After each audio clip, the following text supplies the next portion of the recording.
আসসালামু আলাইকুম ভিউয়ার্স, আশা করছি সকলে ভালো আছেন। তো ভিভো Y33s এই স্মার্টফোনটি বাংলাদেশে অফিসিয়ালি বর্তমান অ্যাভেলেবল রয়েছে এবং এর অফিসিয়াল প্রাইস 21,000 টাকা। সো অবশ্যই এই স্মার্টফোনটির প্রাইসটা কিন্তু ওভার প্রাইস রাখা হয়েছে, কিন্তু এই বাজেটে যদি অন্য স্মার্টফোন কোম্পানিগুলোর সাথে যদি এই ফোনটির আমরা কম্পেয়ার করি, সেই ক্ষেত্রে এই ফোনটিকে কিন্তু খুঁজেই পাওয়া যাবে না। এই জন্যই তাদের বিগত লঞ্চ হয়ে যাওয়া ভিভো Y21টি এই স্মার্টফোনটির সাথে আমরা কম্পারিজন করতে যাচ্ছি। যদিও এই দুটি স্মার্টফোনের ডিজাইন এবং বিল্ড কোয়ালিটি অনেকটাই রয়েছে, যদিও কিছু কিছু জায়গায় কিন্তু ভিভো Y21টি এই ফোনটি কিন্তু এগিয়ে থাকছে এবং কিছু কিছু জায়গায় ভিভো Y33s এই স্মার্টফোনটি এগিয়ে থাকছে।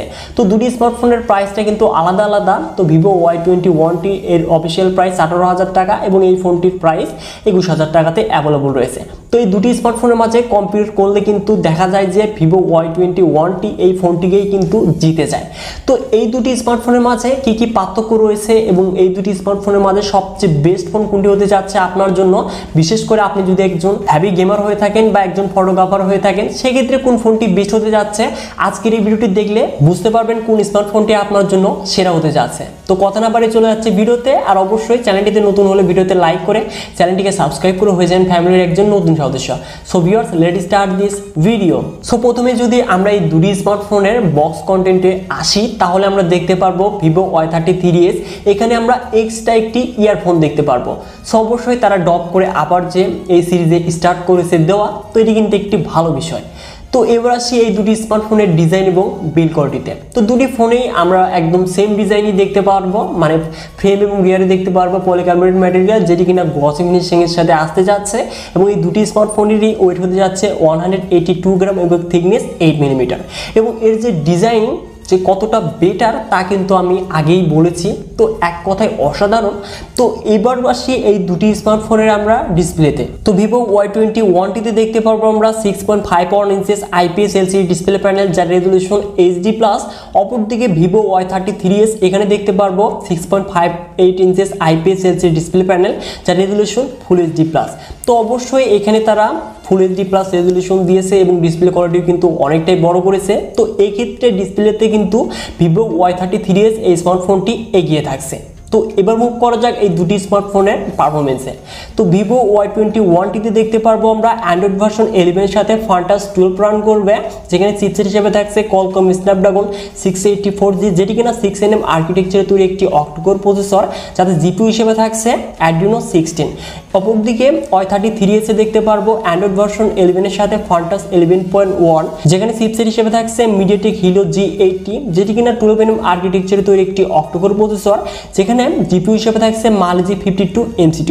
তো অবশ্যই এখানে কিন্তু পারফরমেন্সে তারা অনেকটাই ড্রপ করেছে, কেননা ভিভো Y21টি এটি কিন্তু ছিল একটি বেস্ট পাওয়ার এফিসিয়েন্ট চিপসেট এবং গেমিং চিপসেট, কিন্তু এটিতে একদম ডাউনগ্রেড করেছে, কেননা এখানে মিডিয়াটেক হিলো G80, যেটি কিনা আমরা 13 থেকে 14,000 টাকার ফোনে সাধারণত দেখে থাকি।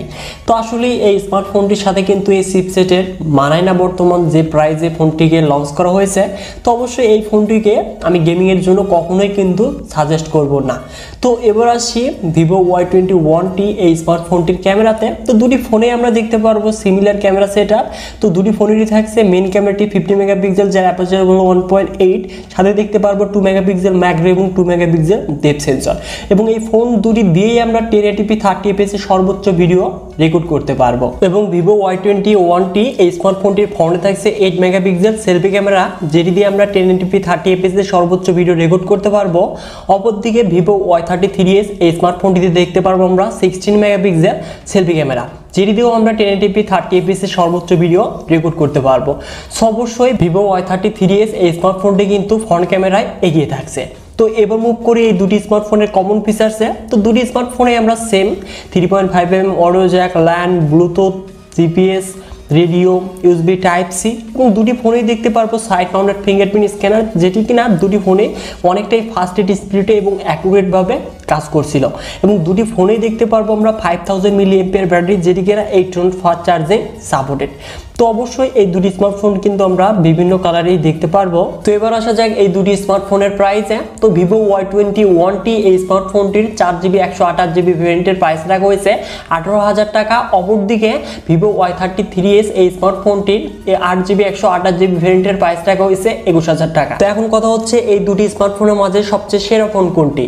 তো দুটি ফোনের যদি আমরা আপডেট এবং ডাউনগ্রেড দেখি তো ভিভো Y33s এখানে দেখতে পারবো আমরা এক্সট্রা ইয়ারফোন থাকছে এবং ডিসপ্লেতে ফুল এইচডি প্লাস রেজলিউশন দেখতে পারবো, ফ্রন্টে দেখতে পারবো 16 megapixel selfie camera, RAM 8GB সাথে 4GB ভার্চুয়াল র্যাম দেখতে পারবো। তো এই কিন্তু শুধুমাত্র ভিভো Y33s এই স্মার্টফোনটিতে আপডেট, এবং এই ফোনটিতে যদি আমরা ডাউনগ্রেডের কথা বলি সেই ক্ষেত্রে অবশ্যই পারফরমেন্সে আমরা একদম এই ফোনটিতে ডাউনগ্রেড পেতে যাচ্ছি। আর এই ফোনটির প্রাইসটা কিন্তু 21,000 টাকা, তো অবশ্যই এটি কিন্তু ওভার প্রাইস। অপরদিকে ভিভো Y21t এই স্মার্টফোনটি আমার কাছে সবচেয়ে বেস্ট মনে হয়েছে, বিশেষ করে আপনারা যারা হ্যাপি গেমার রয়েছেন তাদের জন্য চোখ বন্ধ করে এই ফোনটি বেস্ট হতে যাচ্ছে। তো আপনারা যারা ভিভো লাভার রয়েছেন তাদের জন্য কিন্তু স্পেশালি এই ভিডিওটি আমার করা। তো বর্তমান সময়ে আমরা সকলেই কিন্তু ফোনের পারফরমেন্সটা বেটার চাই, মানে সকলেই চাই। এই ক্ষেত্রে অবশ্যই ভিভো Y21t এই স্মার্টফোনটি 18,000 টাকায় আমার মনে হয় ভিভোর one of the best phone. অপরদিকে ভিভো Y33s এই স্মার্টফোনটি কিন্তু একটি ওভার প্রাইস ফোন। তো এটি যদি আপনার বাজেট হয়ে থাকে মানে 21,000 টাকা, সেক্ষেত্রে অবশ্যই 15 থেকে 20,000 টাকা বাজেটে আমার একটি ভিডিও রয়েছে, তো ভিডিও শেষে অ্যাড করে দিব। সেই ভিডিওটি দেখলে কিন্তু বুঝতে পারবেন তো আপনার জন্য কোন ফোনটি বেস্ট হতে যাচ্ছে। সো ভিউয়ার্স, আজকের এই ভিডিওটি এই পর্যন্ত। আশা করছি আপনার কাছে ভিডিওটি ভালো লেগেছে। যদি ভিডিওটি একটু ভালো লেগে থাকে তাহলে অবশ্যই ভিডিওতে একটি লাইক করে দিবেন, আর চ্যানেলটিতে নতুন হলে চ্যানেলটিকে সাবস্ক্রাইব করে হয়ে যান ফ্যামিলির একজন নতুন সদস্য। সো ভিউয়ার্স, দেখা হচ্ছে পরবর্তী নতুন কোনো ভিডিও নিয়ে।